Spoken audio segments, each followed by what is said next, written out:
everybody. Hello. I am Karina Calderon. I'm the Deputy Director of the Lawrence Partnership. Thank you for being here with us today at this session of the Know Your City program, where we bring a department head from the City Hall to speak to the community about the resources and the services that they have to offer in their office. Tonight, the topic is economic development. And we're going to start, I know they were debating earlier who was here first. I think we're going to start with Frank Cirillo, Director of Economic Development. Thank you for being here today, Frank. Thank you.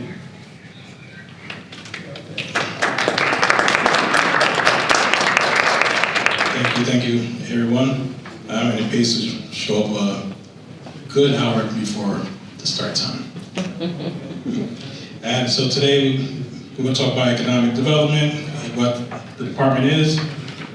Our mission is the City of Lawrence Economic Development Team focuses in the areas of economic development, business development, cultural development, and administration. In this way, inquiries regarding business opportunities, business recruitment, business financing, and public and private land development, and all other issues are handled within the department. We work closely together with the planning department. You will hear from them in a few minutes. Our goals are the Economic Development Division goal is to create an environment within the city that is conducive to both businesses and residential activities, in turn attracting and leveraging additional private investment. Under the mayor's leadership, the team works to highlight and build Lawrence's many strengths as a means of promoting the future. The team's priorities. Priorities of the Economic Development Division is build the vitality of the downtown core through the creation of new residential, business, retail, cultural, and entertainment opportunities. Strengthen the neighborhood center with the new residential and retail alternatives. Improve connections between and among the city's many economic generators. Marketing Lawrence assets to the region and beyond. Economic development is defined as a program, policy, or activities that seek to improve a community's economic well-being and quality of life, and help reduce and eliminate poverty, inequities, and unemployment within the growing economy.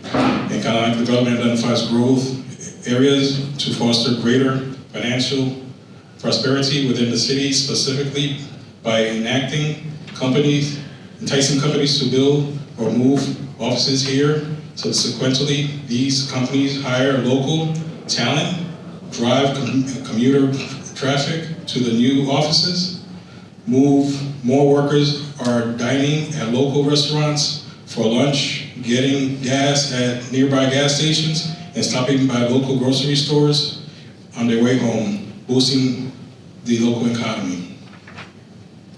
Some of the partners we're currently be partnering with in the future, and we're going to be hosting a couple of events, are the Division of Capital Asset Management and Maintenance, DCAM.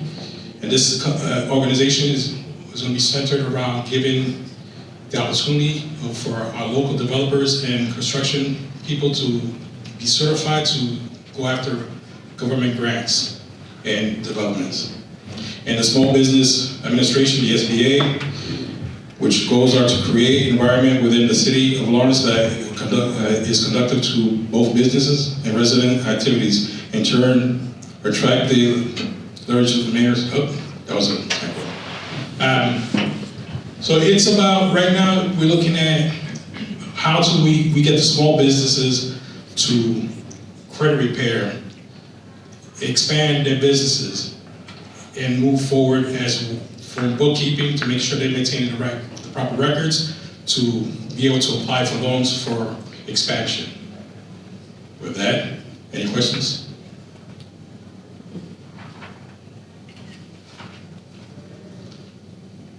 How are you doing the outreach to the businesses? in order to help them with what you just mentioned? We're going to be having flyers. We're going to be doing door-to-door phone calling. My team is very ample at going out into the market and reaching out to everybody. So, Do they have to pay back those grants that you give them, the business? We don't. We does. SBA will give loans, yes, but it's more affordable. So if without a business can't apply for loans through the traditional methods, the SBA has different avenues that they could use to provide loans for small businesses. And the reason for that is because a lot of our businesses don't understand bookkeeping, the ability of having good credit to expand their businesses. So this is why we're going to start having these series of workshops to help our small businesses grow. Hey Frank. Hi. When I first met you, it was at the LRA, Lawrence Redevelopment Authority meeting. Mm-hmm.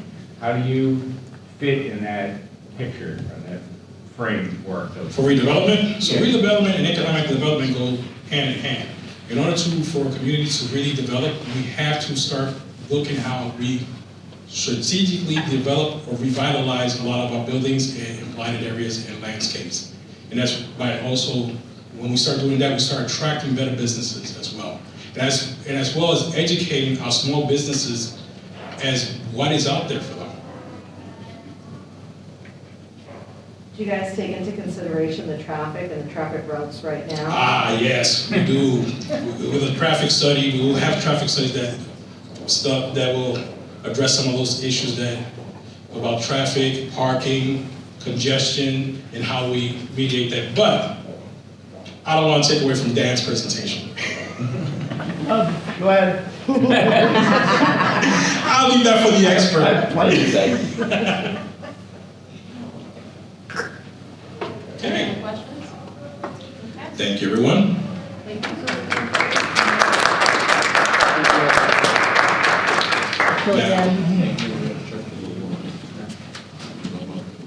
I'll introduce them. There you go. Great, thank you. The brains of the outfit. Oh, The Director of Office of Planning and Development, Mr. Dan McCarthy. Thank you, Frank. It's a tough act to follow. I didn't bring my notes, so I'm just going to kind of follow the slides as they go along and wing it. The first question is, what is a planner and what is planning doing in the city? When I took this job almost 20 years ago, my wife said that. I'm by trade an attorney. I was a practicing attorney for 16 years, and the job opened up as a city planner. And I was doing a lot of work in the city at that time, working on real estate. And I told my wife, I'm taking this job as the city's land use planner.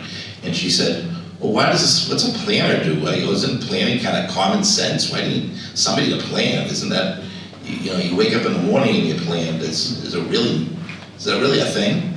And a lot of people say that. It's, what is planning? As a discipline, how did that become a type of thing? Because back in the days when they were building the original cities, you had architects and you had engineering and you had politicians and the people who would express what they wanted, kings and lords and ladies who would tell what they wanted built, and peasants who would then build it. And the question is, at what point did communities start getting planned? And it goes back to an issue of disciplines.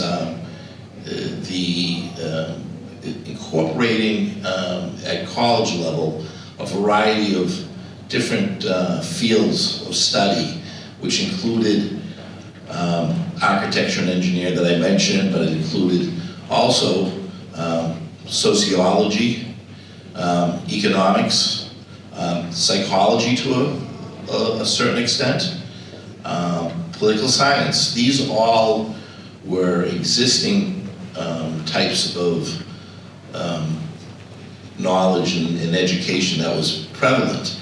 And certain schools like MIT and Harvard would then combine a lot of these and develop what they discuss what they call planning, and then that's which would be how modern cities would then be planned, and a lot of different types of thought went into it. So that's essentially what the job does, is it overlooks all these different elements. We're talking about an urban planner, because this is a city, this is an urban element, and the decisions you make affect a lot. Frank just spoke about economic development.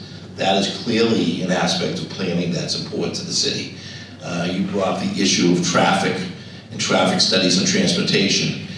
If you were going to have a vibrant economic downtown or business population, you need to have issues like parking and transportation and gridlock addressed, because if you don't, who's going to want to come to a community where there's traffic issues?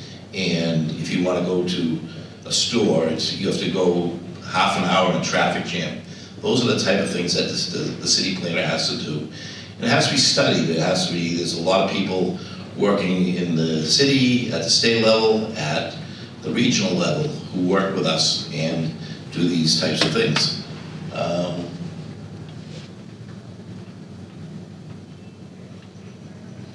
Okay, so I kind of talked just about what the needs are, and different communities have different needs. So if I lived in a small town like Boxford, and we call that a village type of situation, they have different uses and different needs.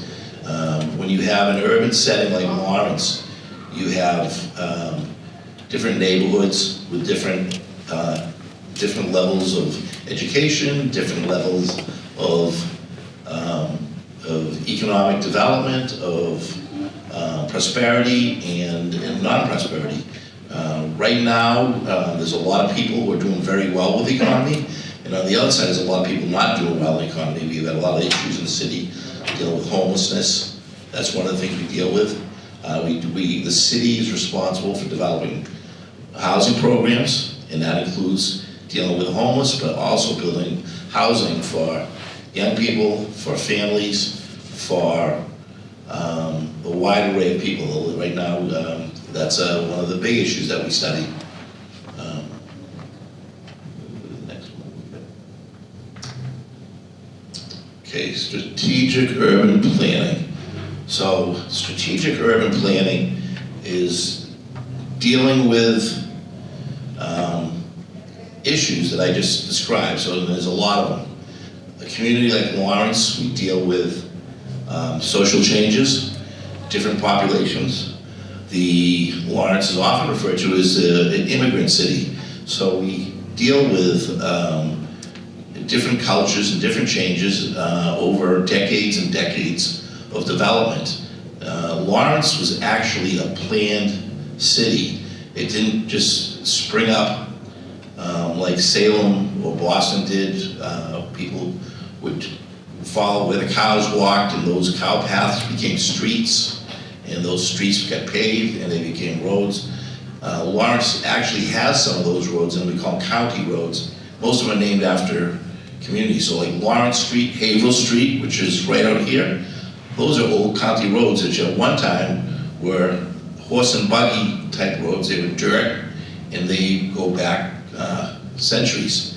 Then back in 1846, a group of businessmen joined together, and they were able to persuade the state to cut up two existing towns, Andover on the south side of the Merrimack River and Methuen on the north side of the river, and create a planned community called Lawrence.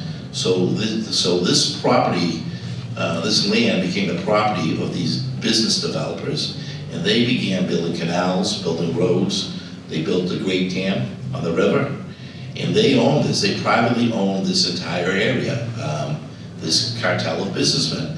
And they were involved in the field of textiles. They were preparing factories for the new industrial age that had just been coming in. It's also the age of railroads. So Lawrence was covered with railroads. The one thing that did not exist at that time was automobiles. There were no automobiles until the turn of the century. So the only way to get around Lawrence was either by horse, by rail, which was really not a was not a commercial type of vehicle, and we had trolleys, or you walked. And so the neighborhoods that were developed around Lawrence were developed in a grid, and that's why you see the streets that exist today are all in a checkerboard pattern, and they're designed easily so that the people who work there were the workers in the factories. The factories were all lining the river, and you lived on both sides of the river near the factory that you worked in, and you walked there every day. Or in later times, we had horse-drawn trolleys that would drive through the city, and you could, for a penny maybe, take a trolley to work if you had a penny to spare. But again, like I said, I'm sure the majority of people walk to work every day, and that's how the city was developed. At the time, Lawrence was seen as a great shining city. We had the first water treatment plant in the country. We had a science plant here that dealt with the illnesses, and it still exists on Walcott Street as the Wall Science Center, which is the DEP agency. There were several other things we had first. We had movie theaters. We had a growing population, but then at the turn of the century, the advent of automobiles came about and created a system where the houses and the streets that were built for the population 50 or 60 years ago were no longer appropriate. And we're still living with that same system. That's why this is one of the major problems I deal with on a regular basis is parking. And anybody who lives here knows anybody who actually parked here tonight knows the problems of parking. These streets are filled with cars, and Lawrence owns a lot of cars, and there's a lot of people. And so that's one of the things we deal with on a regular basis. And I think a big part of what we do now is trying to adjust the Lawrence from 1840 to 2023 and to make it a vibrant city. When I started with the state, with the city, I think we had 900 houses that burned down in the 90s. I don't know if you are old enough to recall that. We had a lot of open land, and the idea at that time was to try and increase it, but at the same time, we have a growing population, and we've got a mandate from the state to build more housing. I know there's some people in the city that says there shouldn't be any more housing built, that the city's already developed as much as can be developed. And we have to look at new ingenious ways of creating housing for these people. One of the ways I've addressed that since I've been here is looking at the old industrial mills that were built for 1800 industry and are no longer relevant in today's industry. I talk to business people all the time looking for space, and they want to be in an industrial park on one floor, 80,000 square feet on one floor with 30-foot high ceilings. So the only way to do that is to go into open land and build that new. Lawrence doesn't have open land. We're a built-out city. We may be the smallest city in the state. My understanding is we're the second most densely populated. We have 6.7 miles of area, and a mile of that is river. So you do the numbers. So there really isn't much room to develop outwards. So we have to deal with the issues of what the people here need and what the people here want. Is Lawrence going to become a bedroom community? Or are we going to continue to be a vibrant city with industrial, with new businesses? So we're trying to adapt that by looking at green energy, smaller industry, different businesses, service, medicine, those type of things are the future of jobs and performance. And that's where Lawrence can be a winner again. That's where Lawrence can develop. The number one employer in the city is the Lawrence General Hospital. Most people don't know that. The largest growing field at Northern Essex Community College is medical. And the training that the students from Lawrence can get in the medical field might be the way of the future, but that's, you know, just one idea.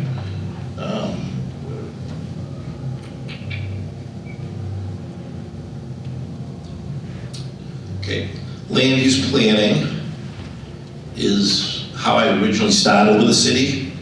Land use planning is dealing with land as it exists now, and it's micromanaging or developing that property using the ordinances and the rules and the building codes that are set. So part of my job is when somebody wants to build something, is that we have to review the plans and look at them and to make sure that they meet certain criteria, such as is there enough land on this property to do what the person wants to do? Is there enough parking on this piece of land to handle the volume of whatever is going to occur? Is this a neighborhood where this type of use is appropriate? Those are all the types of things, and we have layperson residential boards that volunteer to work for the city. They're appointed by the mayor. I oversee 5 of those boards. It's the Zoning Board of Appeals, the Lawrence Planning Board, the Conservation Commission, and 2 historic commissions, Prospect Hill Historic and the Lawrence Historic.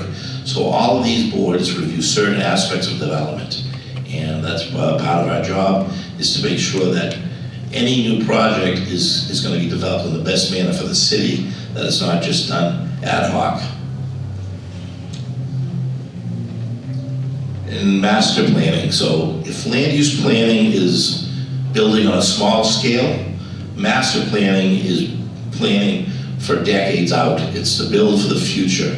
It's to look into a crystal ball and say the city is going to need certain things as the future develops. And I know that it's a difficult thought to do. How do you plan for something that you don't know what's going to happen? And like I said, I've been with the city for almost 20 years. Did I know we were going to have a situation like COVID? And did I know we were going to have issues with like migration and the inflation and the jobs leaving the state and different aspects like that? You can't plan for any of that. You have to create a plan that is flexible enough to deal with all these different changes. So you're going to hear a lot of terms like nowadays, like sustainability and reliance and green energy and things like that, which is ideas that when you develop something, that whatever you develop it for should be useful into the future. You don't build something to last for 5 years and then fall apart.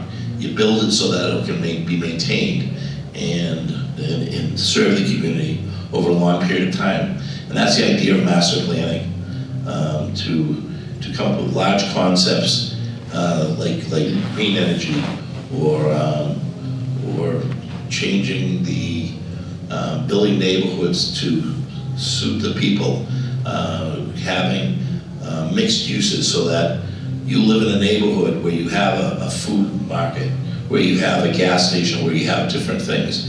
These are elements that have been lacking in Lawrence in the past, and that we're trying to develop more and more. I just permitted a 20,000 square foot supermarket. It's a type of use we need in the city. We have one supermarket in the entire city that deals, and then we have a lot of smaller ones. We've been working in the future to try and develop some of these small ethnic markets to get bigger and deal with the public better and have more whether that's the city helping them build new parking or creating access to roads and neighborhoods. Those are all things that the city needs to do to make sure that these businesses are successful.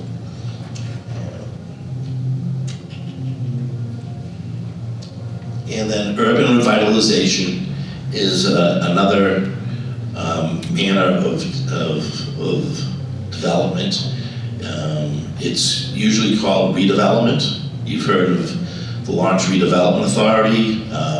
In Boston, the Boston Redevelopment Authority is actually the planning agency for the city of Boston.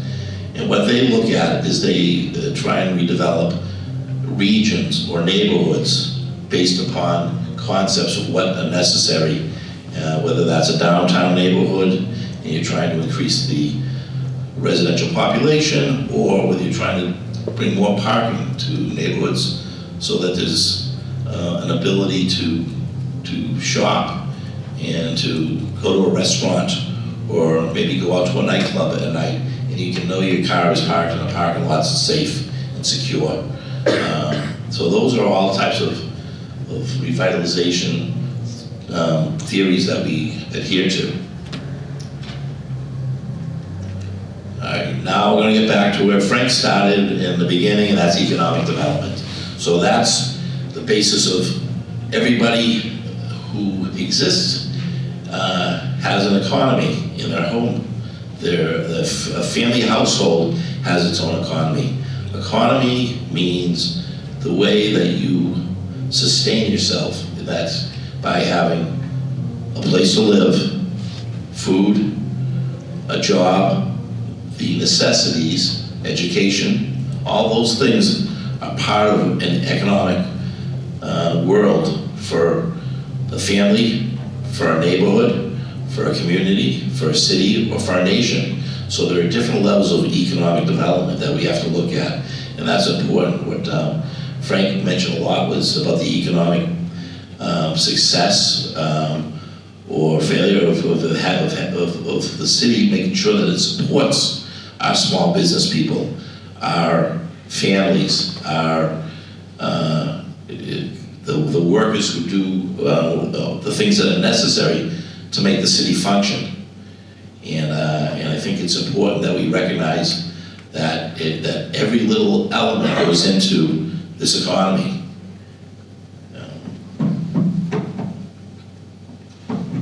And environmental planning, I think this might be my last one. So environmental planning is important. And it was something that probably 100 years ago, 150 years ago when they started the city, they didn't think about. So the city has a conservation commission. We have, I am the conservation agent. We work on projects dealing with what's called brownfields. And some of the industries that existed at the turn of the century were highly pollutant type of businesses. I'm working on a project with a paper mill in South Lawrence that existed for nearly 100 years making paper. But to make paper, you have to use chemicals, and you have to burn coal, and they have to use fuel and oil and all these different types of chemicals and that are now in the soil, and we're at times we're in the air and in the water of the city. It's been an ongoing project cleaning the city. The rivers in the city are much cleaner than they were 30, 40 years ago. When I was a child, I remember the Merrimack River looking like a rainbow because of all the different colors that would come out of the plants. And these were dyes that they used to dye the different fabrics. So you knew one day they were making purple fabric because the river was purple, and the next day the river was orange, and they were making orange fabric. These are, and the problem there wasn't the fact that it was a different color. The problem was nobody studied, there weren't scientists who studied what was the chemical makeup of these dyes. And a lot of these cause cancer, a lot of these make people sick. So thankfully, you don't see that anymore, and the city has been working programmatically to develop, to clean up these lots and reuse them. So it's in a city like Lawrence, it's key that we do this and continue to do this. And it's a term you're going to hear a lot when you're dealing with the state, and it's called environmental and economic justice, which says that cities like Lawrence dealt with a lot of hardship, that the state and other communities around us put a lot on Lawrence. They rely upon Lawrence to be a backbone for the rest of them. They live off us, and we have to put up and deal with the issues that are put upon us. So that's drugs, that's crime, homelessness, all these issues that don't affect wealthier towns and wealthier communities around here, affect us. And it's something that we have to deal with as a city, the mayor, the police force, and all the departments are working towards doing that, trying to make the lives of people who own homes and have families and send their children to school safer and better. So it's an environment. It doesn't just talk about the chemicals, it talks about the social environment as well. I think that's something important that we should all consider. I think that's it. So that is it. Kelly? So with the MBTA requiring us building they're looking at the 2020 stock of housing at that time. Mm-hmm. Don't you think Lawrence has increased its housing from 2020 to 2023 that maybe they should relook at just because we're 7.5 square miles? And I see a lot of other towns that I've listened to their zoning and their planning boards, and they're pushing back a little bit on that. Yeah, they're pushing back, and they may ultimately lose. Some towns like Boxford or Topsfield can walk away and say, you know what, the state's not going to give us money. That's fine, we can live without it.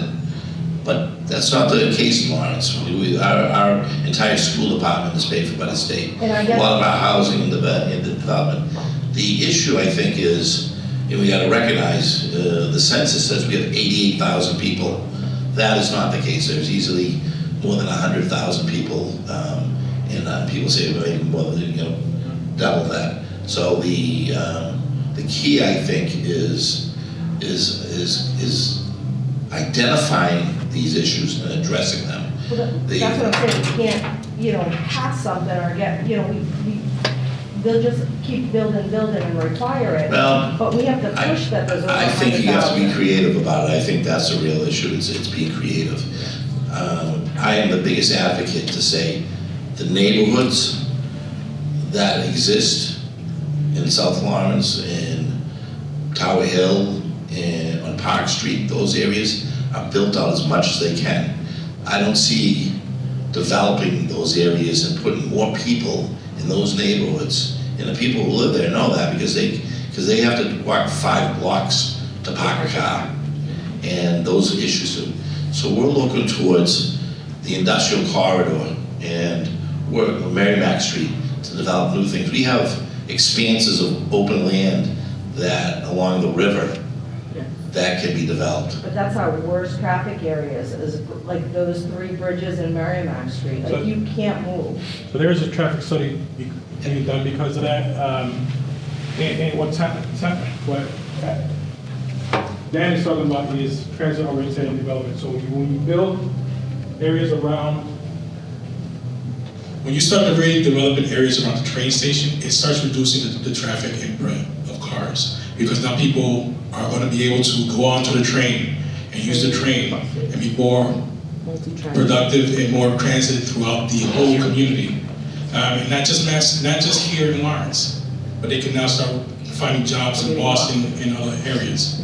So one of the problems we have is the lack of housing stock. So we're losing a lot of our young people to other places because we can't provide adequate housing for them.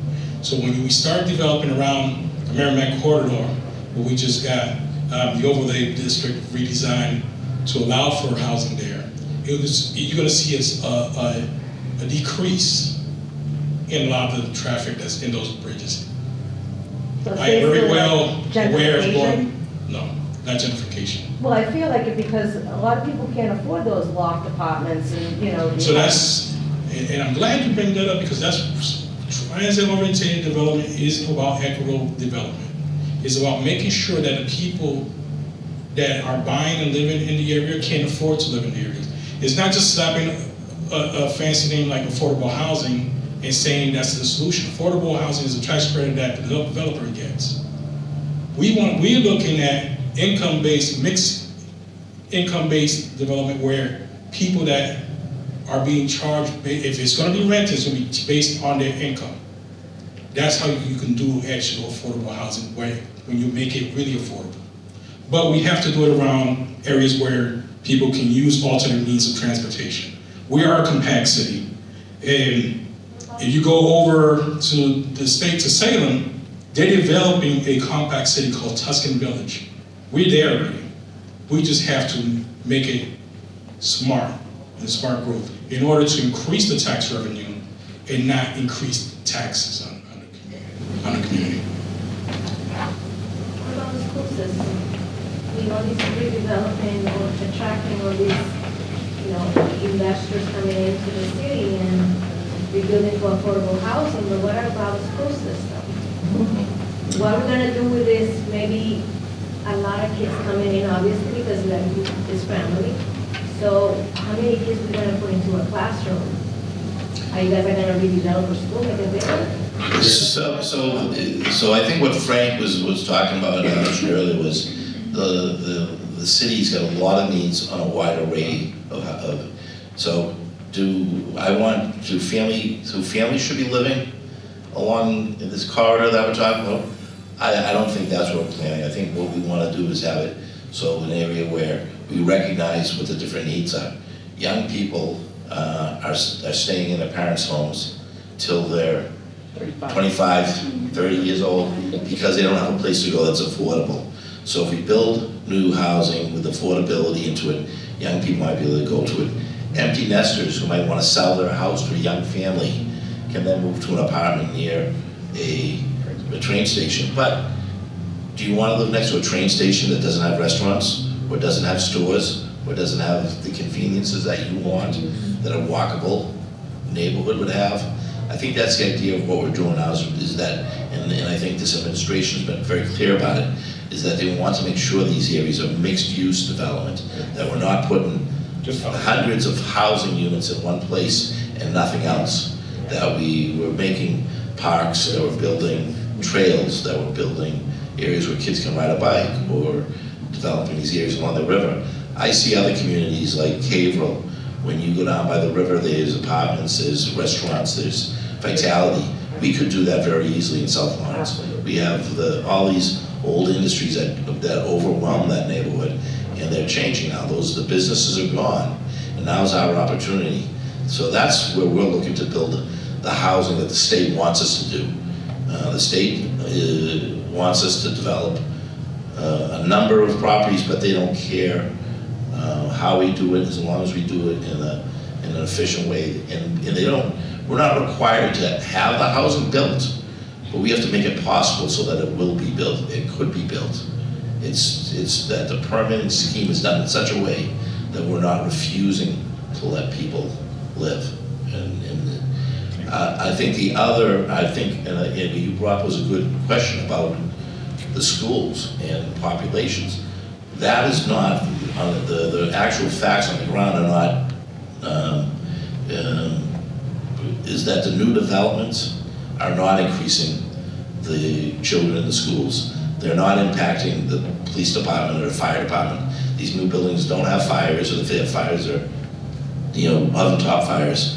The resources are being spent into the city, and what the real problem we have now is too many families that are in buildings that probably shouldn't be in them, and we have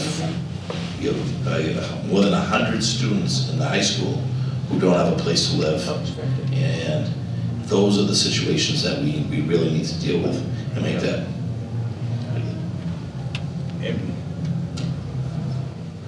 Over 100 students that don't have a place to live, but have the right to stay in the community that they were housed in originally. So within the law, they still have to stay here, and we still have to educate them. So when we're talking about education and overcrowdedness, new development, 1 bedroom, 2 bedroom is not going to put a more extra burden on the school systems. We're already developing 2 other school systems, 2 other buildings to increase the population for the schools. the unfortunate part, this is where we are right now, where we need to start looking at development because, like Dan said, we have a lot of units right now that are illegal. So when a fire happens, you got a whole bunch of people in an unsafe building that is a danger to themselves and their families. So we're looking at making new development that's going to be up to code with all the fire and safety things put in place to help reduce those and mitigate those situations. So Newton right now is facing the same thing, and Newton is an ample community, and they're seeing that they have to do a complete zoning change to be able to keep up with their demand. So this is not just a Lawrence issue, this is a Commonwealth issue. So we have to start addressing it in the process. That's going to be applicable to everybody. So the state has minimums for like 1 bedrooms, 2 bedrooms. You know, I don't think that we should be overriding what the state's, you know, if they're requiring us to build, I feel like, why would we want to go We're not under those overriding the state. minimums? Yeah, we're not overriding the state. Well, they come in front of the zoning board sometimes, or, you know, different things, so I think that it's important that when we are building, that we are making them the right size. Right. Correct. And that's why we have the zoning board, we have the planning board. They're the ones that are going to regulate the size of these units. Dan sits with them, and Dan can answer that question a little bit better than I can, but that's why the boards are there, to protect the rights of everybody, as well as making sure that the buildings and anything that's being built is to code.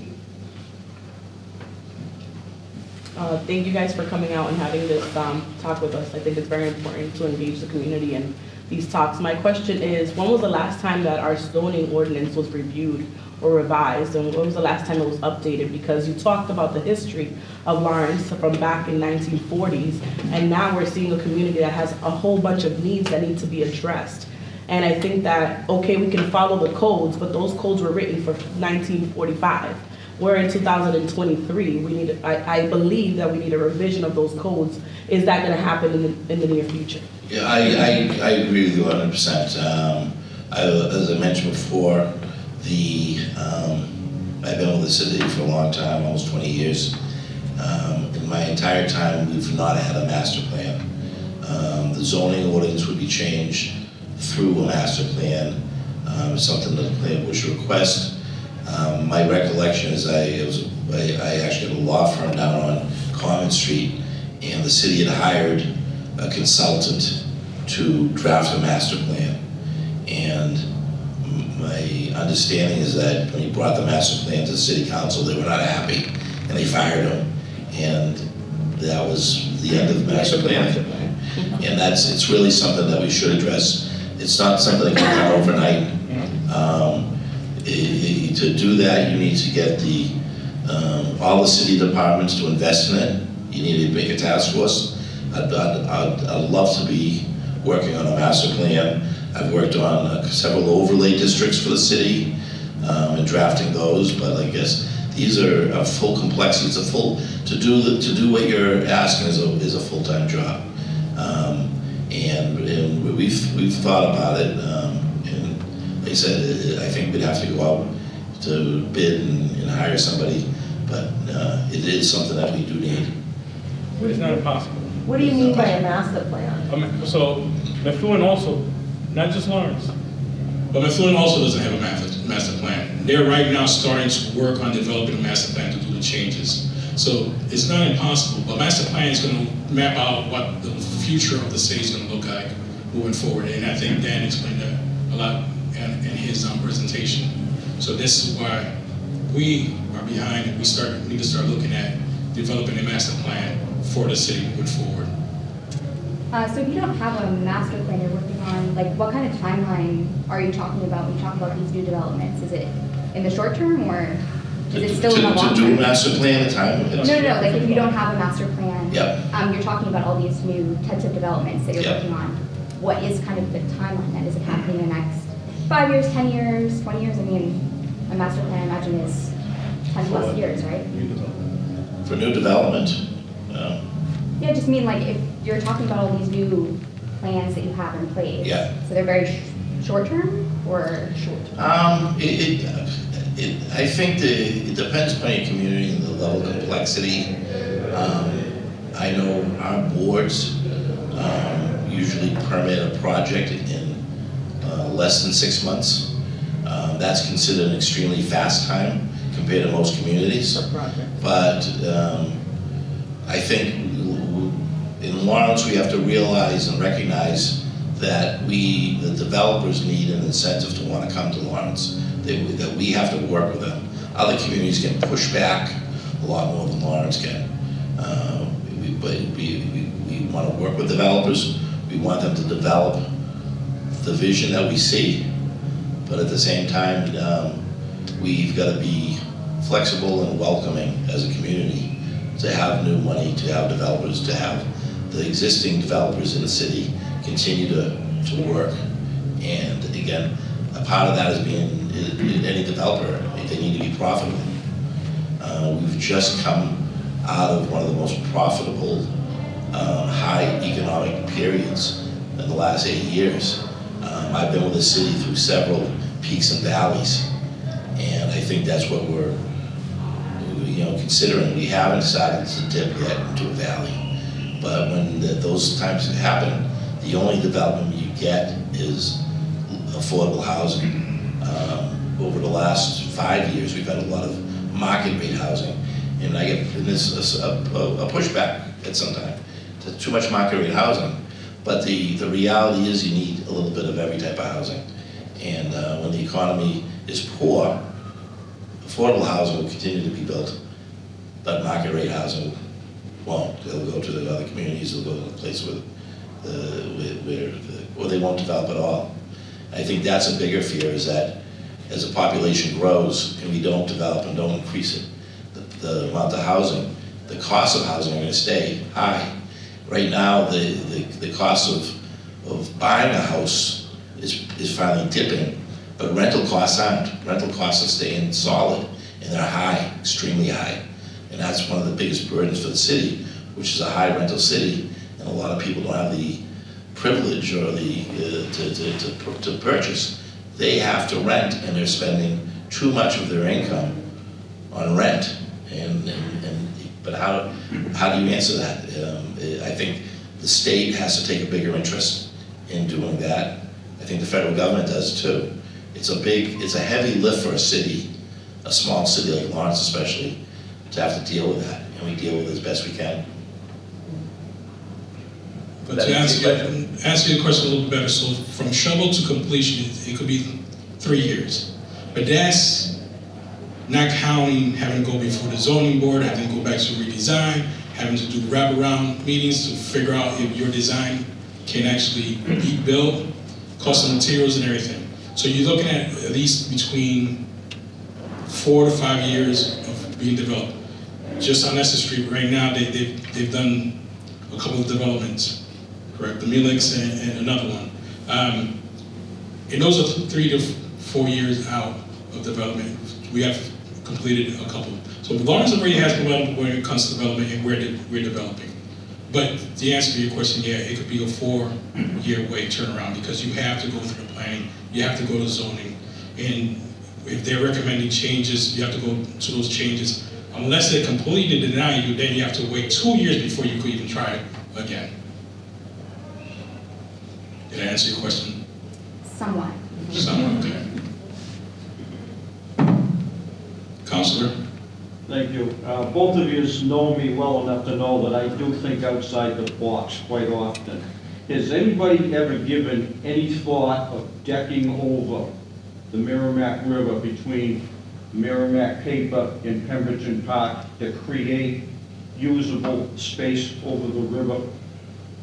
Air rights, similar to what they did out in Newton with the Star Market over the Turnpike. You're asking for another I was bridge? just going to mention the Turnpike, because that's, The only situation I've ever seen similar to what you're talking about is the burying of the turnpike, and they do that piece by piece. And I think to do that, it's a cost-benefit analysis. So I don't know that Lawrence land is worth the same as Newton. You have a lot, and I use the term, take it for what it's worth, you have a lot of greedy developers that would be willing to spend money to make some serious money doing that. Anchor one side of the deck behind Merrimack Paper, anchor the other side of the deck at the edge of Pemberton Park. I mean, you've got, what, at least a quarter mile from Route 28 down to the Central Bridge that could be done. Well, I did mention we have a square mile of land that's river, so. But again, like I said, I think outside of the box. I've been around, it's something that's doable. I'll give you credit, that is outside of the box. Above the water too. Yep. Above the water, way above the water. Anybody else? Good evening, Frank and Dan. Nice to see you again. I would echo the previous comment about being available to the community for public forum. Fantastic. Got a few simple remarks, not as creative as Rich is here, but it's been about development. I haven't heard the word multi-use once, Frank, which has been pushed down our throats.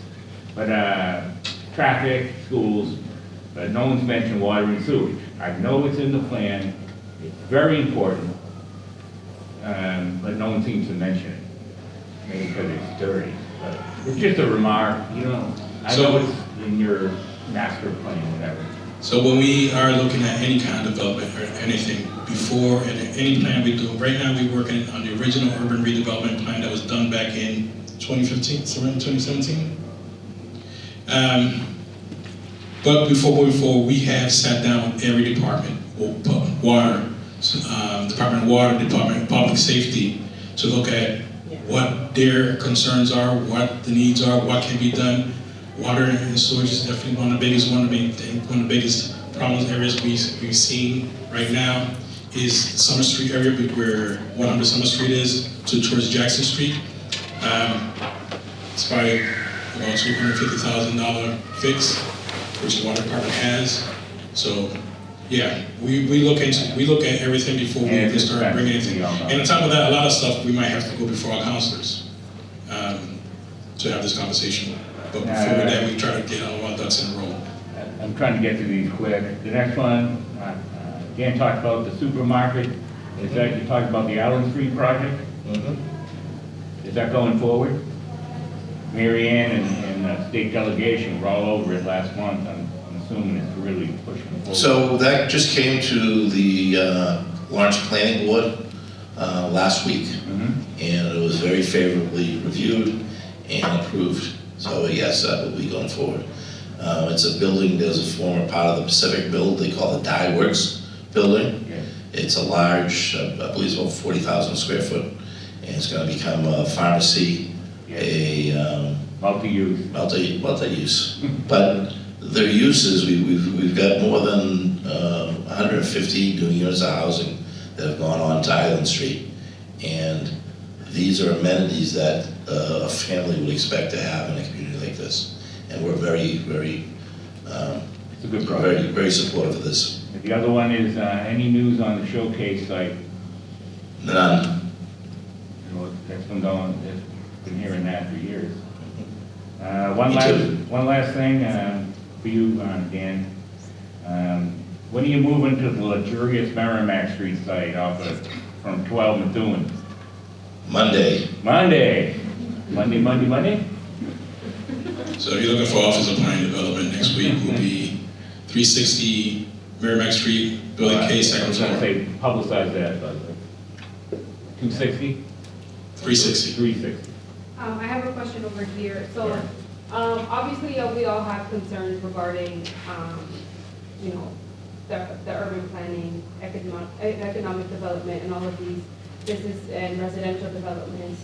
You know, how it's affecting the roads, how it's affecting education, and we voice our concerns, but obviously we're a little bit speaking to the choir because you do this all day. You know firsthand where the problems come from and what they really truly are. How would you say we could, as a community who cares about Lawrence, better advocate for these issues? Forums like this. Yeah. Education is the key. We are having more forums like this. We're having more community conversations. The community's more informed. And you're not listening from somebody that said, hey, down the street they're going to do this development and it's going to impact our schools because it's going to bring all these kids. where down the street it's only 1 bedrooms. So the better we inform we are, the better decision making we can be. We can advocate for more. Dan and I see this on a day in, day out basis. It's not easy to plan for every scenario, but we try as best we can. So this isn't regarding you guys, but Xfinity and Verizon customers, you know, we do pay something for the PEG channels. I do feel like with only 5,000 people out of 100,000 voting, or whatever the case may be, the low voter turnout, there really isn't transparency within the city. Those should be on that channel every day. So people should be able to watch it. It should be broadcast on there. The bus routes, if you want us taking the bus more, those bus routes, because so many times, like I'm walking through the city, I don't know where to pick up the bus, and I'm hoping we don't do the orange and yellow that we've been doing on Andover. I like the normal colors.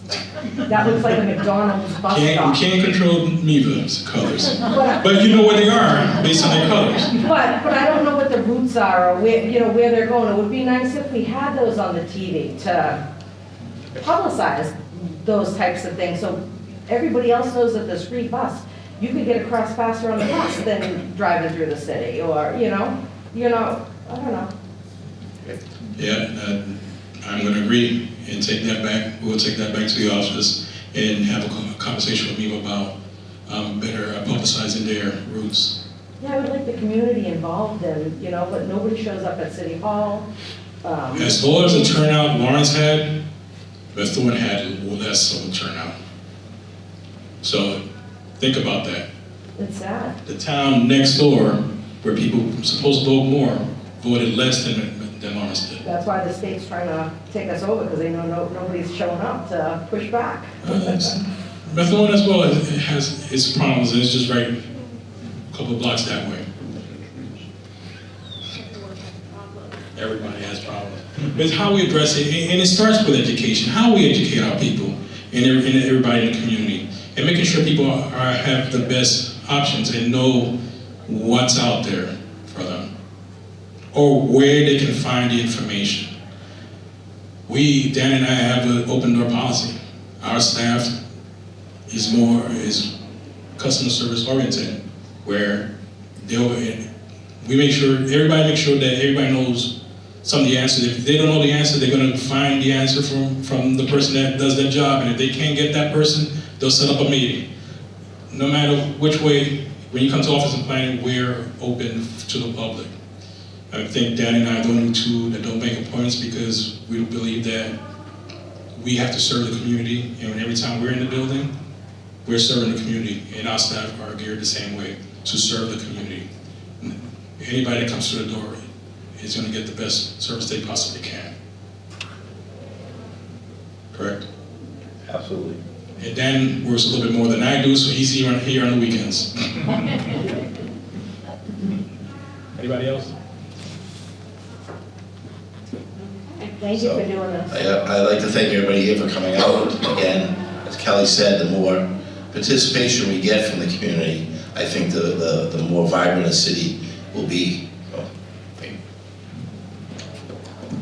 Thank you, Frank and Dan. Thank all of you for being here tonight. I'd like to echo a couple of things that were repeated a few times here, and it's like the platforms like this, right? To share the resources and the information, what's happening in the city, how can we help, how we can get involved. We do this every second Thursday of every month. At the same time, sometimes we're in this room, sometimes we're on the second floor, but we're always here on the second Thursday of every month. And we bring to you a department head from the City Hall to come and talk to the community, like I said earlier, about the services and what's happening in the air, in the city. So I invite you to help us amplify what's happening here. Next month, we're gonna have the fire chief and the chief of police. They're going to talk about public safety. So when you see those flyers on social media, when you get our emails, you know, announcing the next Know Your City, please share them, repost them, and let's keep spreading the word, because it's very important. The more the community knows about what we're doing here, what's happening in the city, the best that we're going to be, the best of it, like you were saying, the community is going to get involved, and things are going to be better. So please help us with that, because that is the challenge sometimes, and you see the value of this, which I really appreciate. That makes my heart feel full. So thank you for that. Thank you for being here again tonight. We'll see you next month, the second Thursday. I don't remember the date. January 11th. January 11th. So we'll be here at 6. Thank you for joining us.